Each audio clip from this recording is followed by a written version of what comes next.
ನೋಡಿ ಸ್ನೇಹಿತರೆ, ಇದು ನಮ್ಮ ತೋಟ ಅಂದರೆ ಮರಿಗಳನ್ನ ಕೋಳಿಗಳನ್ನ ಸಾಕ್ತಕ್ಕಂಥ ಒಂದು ಜಾಗ. ನೋಡಿ ಸುತ್ತ ನೋಡಿ ಯಾವ ಥರ ಕಾಣಿಸುತ್ತೆ ಅಂತ, ಎಷ್ಟು ನೀಟಾಗಿದೆ ಅನ್ನೋದು ನೋಡಿ. ಇಲ್ಲಿ ಮನೆ ಸ್ನೇಹಿತರೆ, ಇದು ಮನೆ ನೋಡಿ. ಇದು ಒಂದು ಕಡೆಯಿಂದ ಎಕ್ಸ್ಪ್ಲೇನ್ ಮಾಡ್ಕೊಬೋದು ಬನ್ನಿ. ನೋಡಿ ಅಲ್ಲೇ ಒಳಗಡೆ ತೋರಿಸೋದಲ್ಲ, ಮರಿಗಳು ಸಾಕೋದು ಒಂದು ತಿಂಗಳು ಒಳಗಡೆ ತೋರಿಸೋದಲ್ಲ ಸ್ನೇಹಿತರೆ. ಅದೊಂದು ತಿಂಗಳು 40 ದಿವಸ ಆದಮೇಲೆ ಇದೇ ತೊಟ್ಟಿಗೆ ಹಾಕ್ತೀವಿ. ಇದೇ ತೊಟ್ಟಿ ನೋಡಿ ಸ್ನೇಹಿತರೆ, ಆ ಥರ ಕಾಣಿಸುತ್ತೆ ಅಂತ. ಒಳಗಡೆ ಎಲ್ಲ ಫುಲ್ಲು ಇದೆ, ಅಗಲ ಇದೆ ಸ್ನೇಹಿತರೆ. ಅಲ್ಲಿ ನೋಡಿ, ಇಲ್ಲಿ ಪೈಪ್ ಕಾಣುತ್ತಲ್ಲ ನೋಡಿ, ಪೈಪು ಅರ್ಧಕ್ಕೆ ಕಟ್ ಮಾಡ್ಕೊಂಡಿದ್ದೀನಿ. ಅಲ್ಲಿಗೆ ನಾನು ಜೋಳ ಹಾಕ್ತೀನಿ. ಜೋಳ ಸ್ಟಾರ್ಟರ್ ಫೀಡು ಒಂದು 15 ದಿವಸ ಹಾಕ್ತೀನಿ ಸ್ನೇಹಿತರೆ. ಅದರಿಂದ ಫುಲ್ ಸ್ಟ್ರೆಂತ್ ಬರ್ತವೆ ಮತ್ತು ರೋಗಗಳು ಅಟ್ಯಾಕ್ ಆಗೋದನ್ನು ತಪ್ಪಿಸುತ್ತೆ ಸ್ನೇಹಿತರೆ. ಇಲ್ಲಿ ಒಂದು ತಿಂಗಳಾದಮೇಲೆ, ಅಂದರೆ ಟೋಟಲ್ 2.5 ತಿಂಗಳಾದಮೇಲೆ ನಾನು ಇಲ್ಲಿಗೆ ಹಾಕ್ತೀನಿ ಸ್ನೇಹಿತರೆ. ಇಲ್ಲಿ ಮಾಡ್ಕೊಂಡಿದ್ದೀನಿ ನೋಡಿ. ಇಲ್ಲಿ ಸೆಟಪ್ ಮಾಡ್ಕೊಂಡಿದ್ದೀನಿ ಸ್ನೇಹಿತರೆ. ಇಲ್ಲಿ ನೀರಿದೆ ನೋಡಿ. ಇಲ್ಲಿ ನುಗ್ಗೆ ಮರ ಇದೆ. ನುಗ್ಗೆ ಮರ ಹಣ್ಣಾದಂಥ ಎಲೆಗಳು ಕೆಳಗಡೆ ಉದುರೋದ್ರಿಂದ ಅವು ತಿಂತವೆ ಸ್ನೇಹಿತರೆ.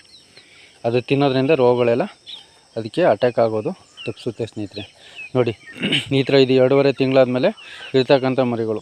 ಯಾಕೆಂದರೆ ಇವನ್ನ ಸಪ್ರೇಟ್ ಮಾಡಬೇಕು ಸ್ನೇಹಿತರೆ. ಯಾಕೆಂದರೆ ಇವು ದೊಡ್ಡ ಕೋಳಿ ಹತ್ರ ಬಿಟ್ಟರೆ ಅವು ದೊಡ್ಡ ಕೋಳಿಗಳು ಇವಕ್ಕೆ ಮೇವು ಸಿಗ್ದಂಗೆ ಕಚ್ಚಿ ಓಡಿಸ್ಬಿಡ್ತವೆ. ಮತ್ತು ಇವು ಅಡ್ಜಸ್ಟ್ ಆಗೋಲ್ಲ ಸಡನ್ನಾಗಿ. ಇನ್ನು ಇಲ್ಲಿ ಒಂದು ತಿಂಗಳು ಅಡ್ಜಸ್ಟ್ ಮಾಡಿ ಇಲ್ಲಿ ಒಂದು ಸ್ವಲ್ಪ ಮೇವು ಎಲ್ಲ ಚೆನ್ನಾಗಿ ಹಾಕ್ಬಿಟ್ಟು ಇವನ್ನ ದಪ್ಪ ಮಾಡಿ ಕಳಿಸಿದ್ರೆ ಸ್ನೇಹಿತರೆ, ಆಚೆಗಡೆ ಹಾಕಿದ್ರೆ ದೊಡ್ಡ ಕೋಳಿಗಳ ಜೊತೆ ಬಿಟ್ಟರೆ ಇವು ಅಡ್ಜಸ್ಟ್ ಆಗಿ ಒಳ್ಳೆ ಮೇವನ್ನ ಕಲ್ತ್ಕೊಂಡು ಮತ್ತು ಬೇಗ ದಪ್ಪ ಆಗ್ತವೆ. ಮತ್ತು ರೋಗಗಳು ಇವಕ್ಕೆ ಸಡನ್ನಾಗಿ ಅಟ್ಯಾಕ್ ಆಗೋಲ್ಲ ಸ್ನೇಹಿತರೆ. ಬನ್ನಿ ಸ್ನೇಹಿತರೆ, ಇದು ಗ್ರೌಂಡು ಸ್ನೇಹಿತರೆ. ಇಲ್ಲಿ ನಾನು ಕೋಳಿಗಳನ್ನ ಸಾಕೋದ್ರ ಜೊತೆಗೆ ಬೇರೆ ಥರನಾದ ಹಣ್ಣಿನ ಸಸಿಗಳು ಮತ್ತು ನುಗ್ಗೆ ಸಸಿಗಳು ಮತ್ತು ಆಡುಗಳಿಗೆ ಬೇಕಾದಂಥ ಮರಗಳು ಇವೆಲ್ಲವನ್ನು ನೆಟ್ಟಿದ್ದೀನಿ ನೋಡಿ ಸ್ನೇಹಿತರೆ. ಇದು ಮೋಸಂಬೆ ಮರ ಸ್ನೇಹಿತರೆ. ನೋಡಿ ಕಾಯಿಗಳನ್ನ ಯಾವ ಥರ ಬಿಟ್ಟಿದೆ ನೋಡಿ. ಕಾಯಿಗಳು ನೋಡಿ, ಇದೆಲ್ಲ ಬಿಟ್ಟಿದೆ ನೋಡಿ. ಮೋಸಂಬೆ ಕಾಯಿಗಳು ಸ್ನೇಹಿತರೆ. ಇಲ್ಲಿ ತೆಂಗಿನ ಮರಗಳು ಬರ್ತವೆ ಸ್ನೇಹಿತರೆ. ಅದೆಲ್ಲ ಕಿಳಿ ಮರ ಅಂತ ಬರುತ್ತೆ, ಕೇಳಿದಿರ? ಅದನ್ನು ಕಿಳಿ ಮರ ಅದು. ಮತ್ತು ಈ ಥರ ನೋಡಿ ತೆಂಗಿನ ಸಸಿಗಳು ಬರೀ ಚಿಕ್ಕದಾದಂಥ, ಅಂದರೆ ಜಾಸ್ತಿ ಉದ್ದ ಬೆಳೆಯಲ್ಲ ಸ್ನೇಹಿತರೆ. ಇವು ಜಸ್ಟ್ ಒಂದು 3-3.5 ವರ್ಷದಿಂದ ಬರೀ ಎಳ್ನೀರನ್ನ ಕೊಡ್ತಕ್ಕಂಥವು, ಅಂದರೆ ಕಾಯಿಗಳಾಗಲ್ಲ ಇವು. ನೋಡಿ ಈ ಥರದವು ಒಂದು 6 ಎಳೆ ನೆಟ್ಟಿದ್ದೀನಿ. ಅಲ್ಲೆಲ್ಲ ನೆಟ್ಟಿದ್ದೀನಿ ನೋಡಿ. ಅಲ್ಲೊಂದು ಕಾಣಿಸ್ತಾ ಇದೆ, ಅಲ್ಲಿ 2 ಕಾಣಿಸ್ತಾ ಇದೆ ನೋಡಿ ಹಿಂದೆಗಡೆ. ಮತ್ತು ಇಲ್ಲೊಂದು ಕಾಣಿಸ್ತಾ ಇದೆ ನೋಡಿ, ಇಲ್ಲೊಂದು ಕಾಣಿಸ್ತಿದೆ. ಮತ್ತು ಇಲ್ಲಿ ಕೆಳಗಡೆ ಒಂದು ನೋಡಿ ಅಲ್ಲೊಂದು ಕಾಣಿಸ್ತೈತೆ ನೋಡಿ. ಇದು ಒಂದು 6-7 ತೆಂಗಿನ ಸಸಿಗಳನ್ನ ನೆಟ್ಟಿದ್ದೀನಿ ನೋಡಿ. ಇದು ನೀರು ಇಲ್ಲೊಂದು ತಟ್ಟೆ ಮಡಗಿದ್ದೀನಿ ನೋಡಿ. ಇದೆಲ್ಲ ಕಿತ್ತಲೆ ಸಸಿಗಳು ಸ್ನೇಹಿತರೆ. ಇದೆಲ್ಲ ಕಿತ್ತಲೆ ಸಸಿಗಳು ನೋಡಿ. ಇದು ಕಿತ್ತಲೆ ಸಸಿ. ಇದೊಂದು ಮರ ಬಿದ್ದೋಗಿದೆ ಸ್ನೇಹಿತರೆ, ಅಂದರೆ ಗಾಳಿ ಬರ್ತಾ ಬಿಸ್ದಾಗ ಬಿದ್ದೋಗಿದೆ.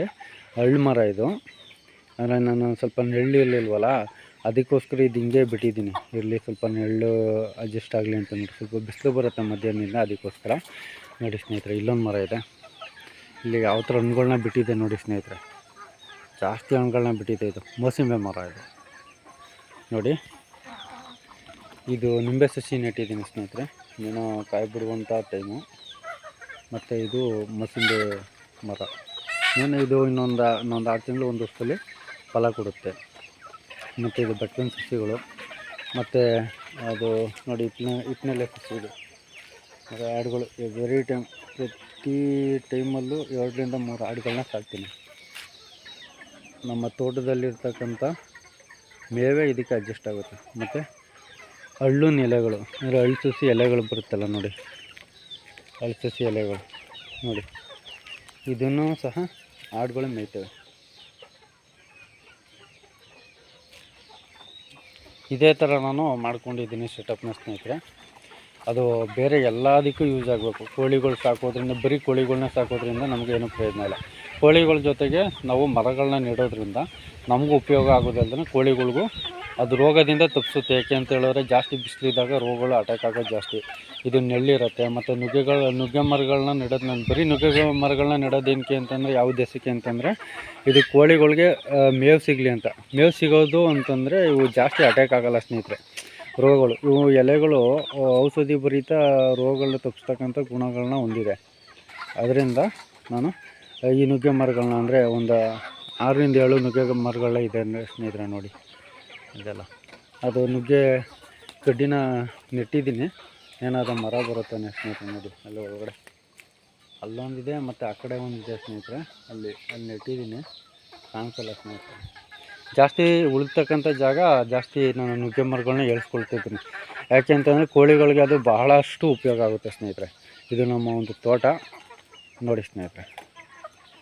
ಇಲ್ಲಿ ಮರಿಗಳು ಕಾಣ್ತಿದೆ, ಇಲ್ಲಿ ಮರಿಗಳನ್ನ ಹಾಕಿದ್ದೀನಿ ಸ್ನೇಹಿತರೆ, ಕೊಂಚ ಹಾಕಿದ್ದೀನಿ. ಮೇವುಗಳನ್ನ ಒಳಗಡೆನೇ ಹಾಕ್ಬಿಡ್ತಾಯಿದ್ದೀನಿ ಸ್ನೇಹಿತರೆ. ಯಾಕೆ ಅಂತಂದರೆ ಇವು ಎಲ್ಲೂ ಅಡ್ಜಸ್ಟ್ ಆಗಲಿಲ್ಲ.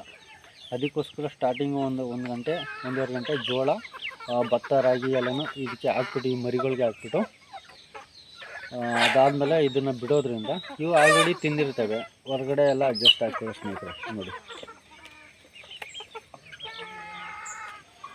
ನೋಡಿ ನೀರಿನ ವ್ಯವಸ್ಥೆ ಯಾವ ಥರ ಮಾಡ್ಕೊಂಡಿದ್ದೀನಿ ಅಂತಂದರೆ, ನಾನು ಈ ಥರ ಡಬ್ಬದಲ್ಲಿ, ಹಸಿರು ಡಬ್ಬದಲ್ಲಿ ನೀರನ್ನ ಹಾಕ್ತೀನಿ ಸ್ನೇಹಿತರೆ. ನೋಡಿ ಇದು ಬಕೆಟ್. ಪ್ರತಿದಿನ ಇದ್ರ ತುಂಬ ನೀರನ್ನ ಇಡ್ತೀನಿ ಸ್ನೇಹಿತರೆ. ನೀರು ಇಟ್ಬಿಟ್ಟು ಇದಕ್ಕೆ ಒಂದು ದಿವಸ ಟೆಟ್ರಾಸೈಕ್ಲಿನ್ ಅಂತ ಪೌಡ್ರು ಬರುತ್ತೆ ಸ್ನೇಹಿತರೆ. ಮತ್ತು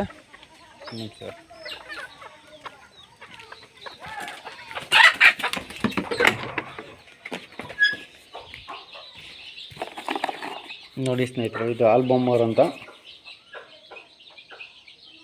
ಇದನ್ನು ಸಹ ಹಾಕ್ತಾ ಇರ್ತೀನಿ. ಓಕೆ ಸ್ನೇಹಿತರೆ, ಇದು ಸ್ವಲ್ಪ ಲೆಂತಿ ವಿಡಿಯೋ ಆಯಿತು ಅಂತ ಅನಿಸುತ್ತೆ. ನಾನು ನೆಕ್ಸ್ಟ್ ವಿಡಿಯೋದಲ್ಲಿ ಇದನ್ನು ಇನ್ನೊಂದು ಪಾರ್ಟ್ ಮಾಡಿಕೊಂಡು ನಾನು ಎಕ್ಸ್ಪ್ಲೇನ್ ಮಾಡ್ತೀನಿ. ಓಕೆ, ಥ್ಯಾಂಕ್ ಯು ವೀಕ್ಷಕರೇ. ಅದು ರೋಗದ್ದು ಯಾವ ಥರ ಅವಾಯ್ಡ್ ಮಾಡೋದು, ರೋಗ ನಿರ್ವಹಣೆ ಯಾವ ಥರ ಅನ್ನೋದನ್ನು ನಾನು ನೆಕ್ಸ್ಟ್ ವಿಡಿಯೋದಲ್ಲಿ ನಿಮಗೆ ಡೀಟೇಲಾಗಿ ವಿವರ ಮಾಡಿಕೊಡ್ತೀನಿ ಸ್ನೇಹಿತರೆ. ಓಕೆ, ಥ್ಯಾಂಕ್ ಯು ಸ್ನೇಹಿತರೆ, ಬಾಯ್.